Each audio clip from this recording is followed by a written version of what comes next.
Hi, today I'm for the Galaxy A03 and I'll show you how to log out from Gmail account on this device.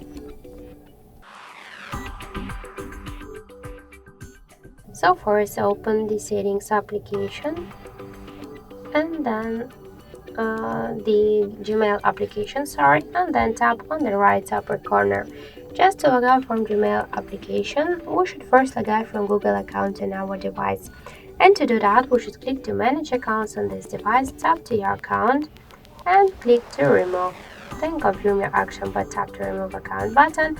Now with Google account settings, we have no here any just logged in Google account. So let's go back to the application, and here we can see that we just successfully logged out from Gmail app.